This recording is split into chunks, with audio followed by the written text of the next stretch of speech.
নবদ্বীপে গরুকে ধর্ষণের অভিযোগ এক ব্যক্তির বিরুদ্ধে। ধর্মনগরী নবদ্বীপেই গরুকে ধর্ষণের অভিযোগ এক যুবকের বিরুদ্ধে। অভিযোগ, এর আগেও বহুবার এই জঘন্যতম কাজ করেছেন ওই ব্যক্তি।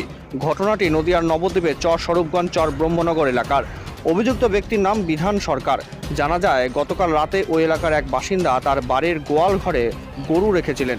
এরপর গভীর রাতে তিনি বাথরুমে যাওয়ার সময় লক্ষ্য করেন বাড়ির গোয়ালে উলঙ্গ হয়ে বসে আছেন প্রতিবেশী যুবক বিধান সরকার। এরপর তাকে ধরার চেষ্টা করলেও পালিয়ে যান ওই অভিযুক্ত। পরে ওই বাড়ির মালিক লক্ষ্য করেন গোয়ালে বাছুরের রক্তপাত হচ্ছে। এরপর তার আর বুঝতে অসুবিধা হয়নি যে ওই প্রতিবেশী যুবক গরুর বাছুরকে ধর্ষণ করে। তড়িঘড়ি সেই বাড়ির মালিক প্রতিবেশীদের সহায়তায় ওই যুবককে পাকড়াও করেন এবং নবদ্বীপ পুলিশে অভিযোগ দায়ের করলে নবদ্বীপ থানার পুলিশ অভিযুক্তকে গ্রেপ্তার করে। ওই এলাকার প্রতিবেশীরা জানান, এর আগেও বহুবার ওই যুবক এই ঘটনা ঘটিয়েছেন। আর একবার জানায়, ধর্মনগরী নবদ্বীপে গরুকে ধর্ষণের অভিযোগ এক যুবকের বিরুদ্ধে। অভিযোগ, এর আগেও বহুবার এই জঘন্যতম কাজ করেছেন ওই ব্যক্তি। ঘটনাটি নদিয়ার নবদ্বীপের চর স্বরূপগঞ্জ চর ব্রহ্মনগর এলাকার। অভিযুক্ত ব্যক্তির নাম বিধান সরকার। জানা যায়, গতকাল রাতে ওই এলাকার এক বাসিন্দা তার বাড়ির গোয়াল ঘরে গরু রেখেছিলেন। এরপর গভীর রাতে তিনি বাথরুমে যাওয়ার সময় লক্ষ্য করেন বাড়ির গোয়ালে উলঙ্গ হয়ে বসে আছেন প্রতিবেশী যুবক বিধান সরকার। এরপর তাকে ধরার চেষ্টা করলেও পালিয়ে যান ওই অভিযুক্ত। পরে ওই বাড়ির মালিক লক্ষ্য করেন গোয়ালের বাছুরের রক্তপাত হচ্ছে। এরপরই তার আর বুঝতে অসুবিধা হয়নি যে ওই প্রতিবেশী যুবক গরুর বাছুরকে ধর্ষণ করে। তাদের আমরা কি করে ছাড়বো?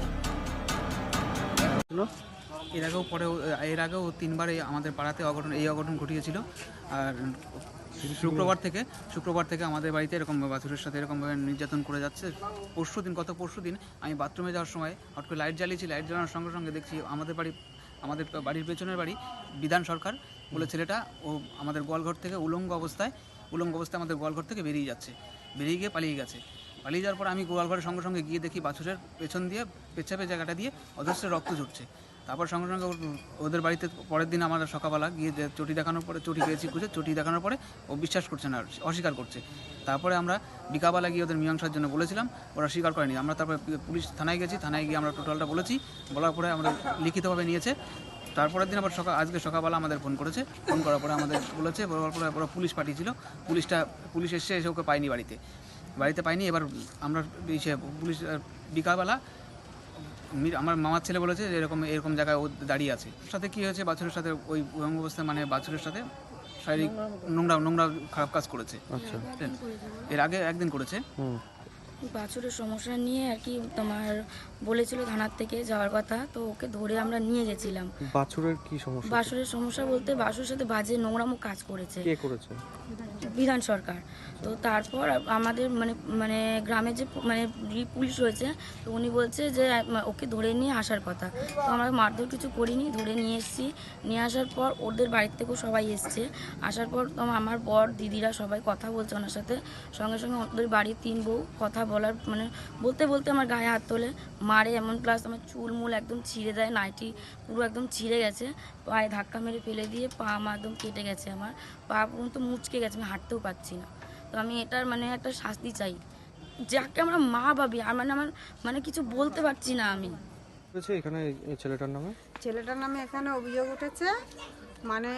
এর আগে বলে রাশের দিনকেও বলে এরকম করেছে, সেটা তো কেউ জানে না। এবার ওরা জানে যে এটা গরুটার কোনো রোগ হয়েছে, বাছুরের কোনো রোগ হয়েছে, ওরা এটাই জানে। ডাক্তার এসে দেখে গেছে, বলেছে যে গরুটাকে হয়তো আপনারা কেউ কি মেরেছেন যে এরকম হচ্ছে। বলে কি না, আমরা তো মারিনি, বুঝতে পারছি না যে গরুটা এরকম হয়েছে। তারপরে এই পরশুদিনকে রাত্রেবেলা এই ঘটনাটা, ঠিক আছে। এবার এই বাড়ির ছেলেই ও রাত্রেবেলা বাইরে বেরিয়েছে, তার ও লাইট জ্বালিয়েছে, তখন ও হচ্ছে এই জায়গাটা, আর এখানে ও লাইটটা জ্বালিয়েছে, এখান থেকে পালিয়ে গেছে, ঠিক আছে। ও দেখেছে যে এই বাড়ি এই ছেলে।